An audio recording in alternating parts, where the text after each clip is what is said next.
Hello बच्चों, मैं doctor Sunita Nandal. कक्षा 12th के लिए वितान भाग 2 का पाठ है डायरी के पन्ने। इसके अभ्यास के प्रश्नोत्तर लेकर आई हूँ। सार हम पहले पढ़ चुके हैं। आइए देखते हैं।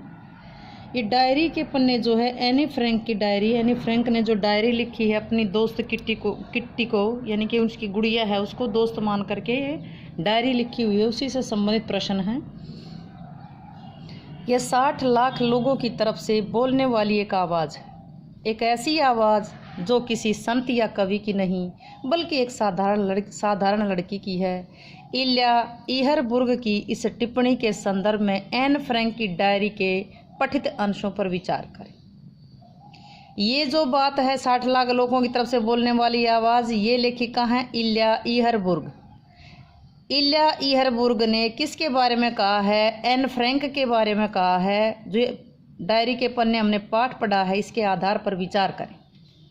एन फ्रैंक की डायरी में उसके निजी जीवन का वर्णन नहीं किया गया बल्कि 60 लाख यहूदियों पर जो अत्याचार किए गए थे उनकी जीती जागती कहानी है इसमें डायरी के पन्ने में।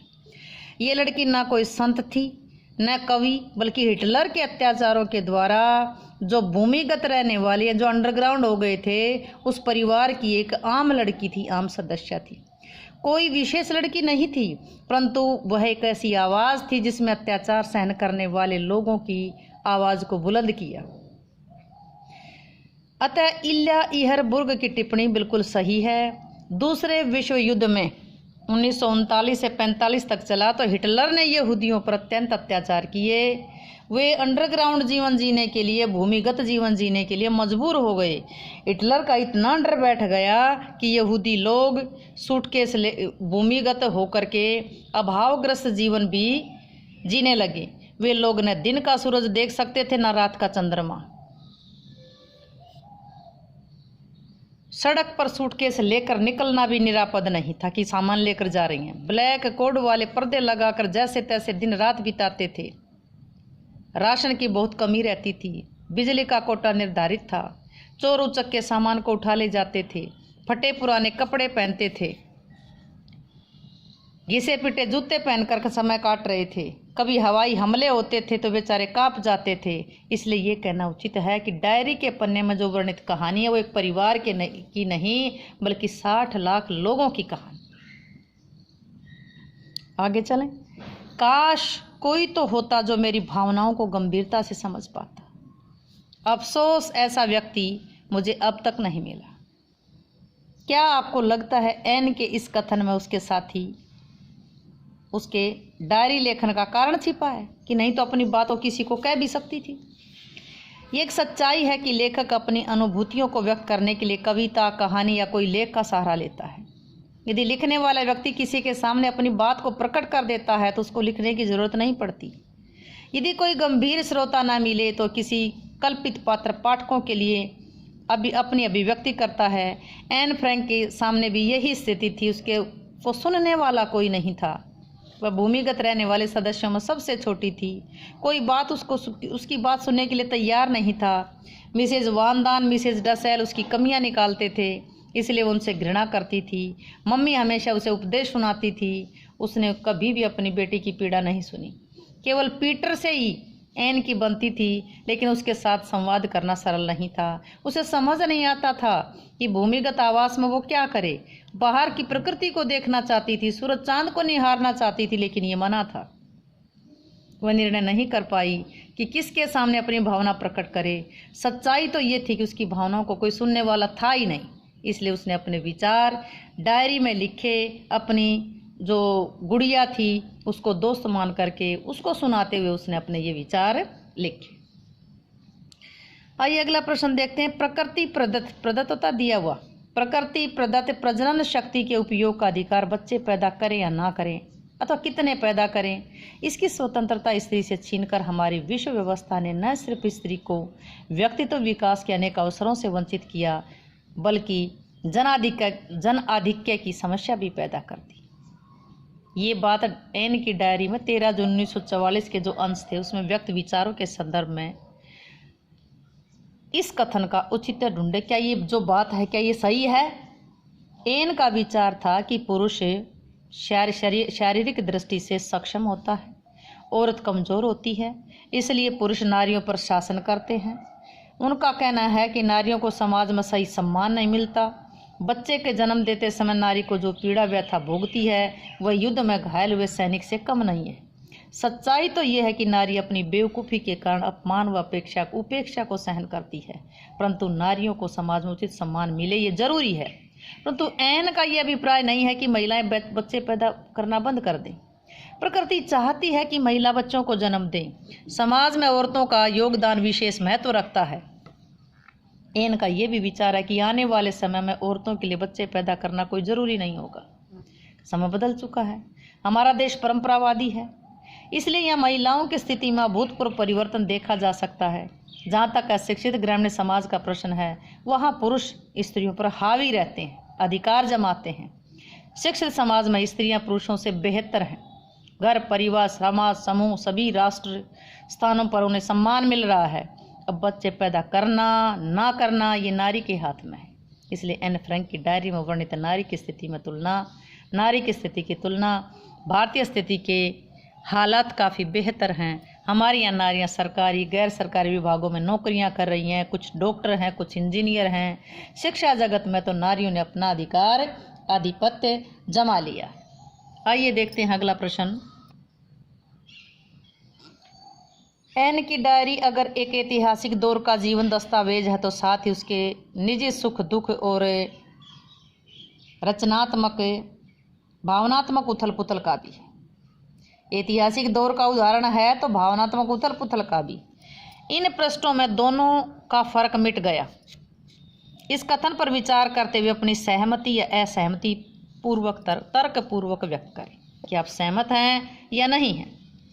डायरी लेखक जब अपने जीवन का वर्णन करता है तो वह उसके अपने आसपास के वातावरण पर प्रकाश डालता है। एन एक सामान्य लड़की है, कोई साहित्यकार नहीं, फिर भी उसने अपने सुख दुख भावनात्मक उथल पुथल का संवेदनात्मक वर्णन किया है। जिस माहौल में रहने को मजबूर है वह असाधारण है। जर्मनी ने हॉलैंड पर जब अपना अधिकार प्राप्त कर लिया था, परंतु ब्रिटेन हॉलैंड को मुक्त कराने के लिए युद्ध लड़ रहा था। अधिकार किसने किया था? जर्मनी ने हॉलैंड पर। और ब्रिटेन हॉलैंड को छुड़ाने के लिए, मुक्त कराने के लिए ब्रिटेन लड़ रहा था। किसके खिलाफ? जर्मनी के खिलाफ। दूसरी तरफ यहूदियों पर अत्याचार हो रहे थे। वे भूमिगत होकर के अभाव में और कष्ट में जीवन बिता रहे थे। एन भी उन्हीं में से एक है। इसलिए एन ने व्यक्तिगत जीवन के सुख दुख और भावनात्मक उथल पुथल का संवेदनात्मक वर्णन किया है। लेकिन एन तत्कालीन ऐतिहासिक घटनाओं का वर्णन करती है, जैसे अज्ञातवास जाने के कारण का बुलावा, आवास में जर्मनों के डर के कारण दिन रात अंधेरे में छिप कर रहना, युद्ध के अवसर पर राशन बिजली की कमी होना, लड़की द्वारा तटस्थता की घोषणा करना, ब्रिटेन द्वारा हॉलैंड को मुक्त कराने का प्रयास करना, प्रतिदिन 350 वायुयानों द्वारा 550 टन गोले बारूद की वर्षा करना, हवाई फायर करना, हिटलर के सैनिकों द्वारा दिए गए साक्षात्कार का रेडियो पर विवरण आदि तत्कालीन ऐतिहासिक दौर के जीवंत उदाहरण है, जीवंत दस्तावेज कहे जा सकते हैं। एन ने निजी जीवन की व्यथा के साथ साथ इन ऐतिहासिक तथ्यों का भी वर्णन किया है, जिससे दोनों का अंतर मिट गया। आइए अगला प्रश्न देखते हैं कि एन ने अपनी डायरी यानी किट्टी एक निर्जीव गुड़िया को संबोधित चिट्ठी की शक्ल में लिखने की जरूरत क्यों पड़ी होगी, क्यों महसूस की होगी। 8 सदस्य ज्ञातवास में रह रहे थे। एन सबसे छोटी लड़की थी। इस आयु की लड़कियां किसी न किसी से बात करना चाहती हैं, लेकिन 8 सदस्यों में से कोई उसकी भावना नहीं समझता था। भूमिगत आवास में से बाहर निकलना संभव नहीं था। माँ केवल उपदेश देती थी। मिसेज वानदान और मिस्टर डसेल उसकी गलतियां निकालते रहते थे। 7 सदस्यों की बातें वो 1000 बार सुन चुकी थी, लेकिन उसकी बात कोई सुनने वाला नहीं था। इसलिए अपनी गुड़िया किट्टी से बातचीत करती है। यही बातचीत उसकी डायरी के पन्ने बन गए।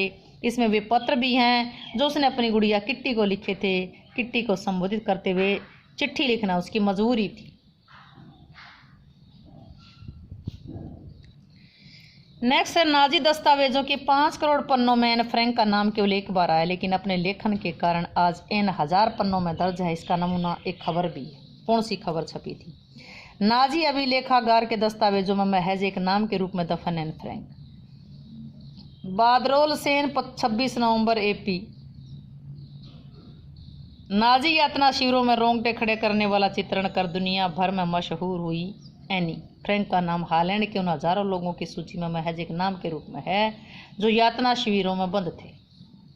नाजी नरसंहार से जुड़े दस्तावेजों के दुनिया के सबसे बड़े अभिलेखागार एक जीर्ण शीर्ण फाइल में 40 नवंबर में आगे लिखा हुआ था एनी फ्रैंक।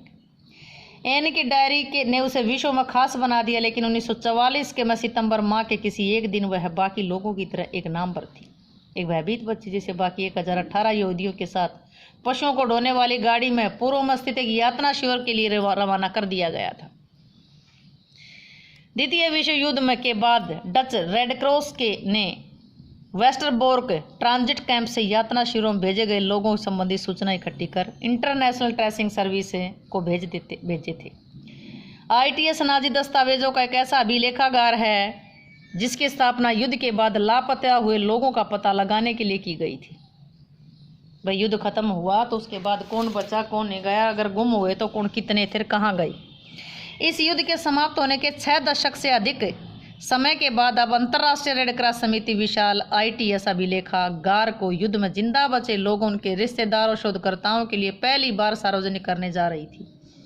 1,75,00,000 लोगों के बारे में दर्ज इस रिकॉर्ड का इस्तेमाल अभी तक परिजनों को मिलाने, लाखों विस्थापित लोगों के भविष्य का पता लगाने, बाद में मुआवजे के दावों से संबंध में प्रमाण पत्र जारी करने में किया जाता है, लेकिन आम लोगों को इसे देखने की अनुमति नहीं दी गई। मध्य जर्मनी जो यहाँ आया था AP, ये मध्य जर्मनी के इस शहर में 25.7 किलोमीटर लंबी अलमारियों, कैबिनेटों में संग्रहित इन फाइलों में उन हजारों यातना शिविरों, बंधुआ मजदूर केंद्रों और उत्पीड़न केंद्रों से जुड़े दस्तावेजों का पूर्ण संग्रह उपलब्ध है। किसी जमाने में थर्ड रीख के रूप में प्रसिद्ध इस शहर में कई अभिलेखागार हैं। प्रत्येक में युद्ध से जुड़ी त्रासदियों का लेखा जोखा रखा गया है।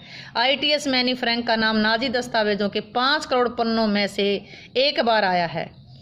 वेस्टरबोर्ग से 19 मई से 6 सितंबर 1914 के बीच भेजे गए लोगों की से जुड़ी फाइल में एन फ्रैंक उपनाम के से नाम दर्ज है।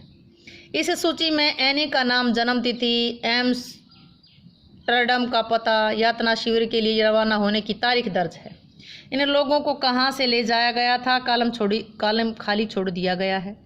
ITS के प्रमुख यूडो जोस्त ने पोलैंड के यातना शिविर का जिक्र करते हुए कायदी स्थान का नाम नहीं दिया गया, तो इसका मतलब यह है आश्विच था।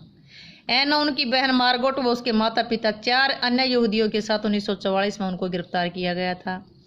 एनी डच नागरिक नहीं, जर्मन शरणार्थी थी। नागरिक नहीं, जर्मन शरणार्थी थी। यातना शिविरों के बारे में एनी की डायरी 1952 में Anne Frank the diary of the young girl इस शीर्षक से छपी थी। ये खबर कहाँ छपी थी? जनसत्ता अखबार में 27 नवंबर 2006 को छपी थी। तो ये थे एनी फ्रैंक के डायरी के पन्ने के अभ्यास के प्रश्न। उम्मीद है कि आप अच्छे से समझे होंगे। समझ आई हो तो वीडियो को लाइक करें, शेयर करें, चैनल को सब्सक्राइब करना ना भूलें।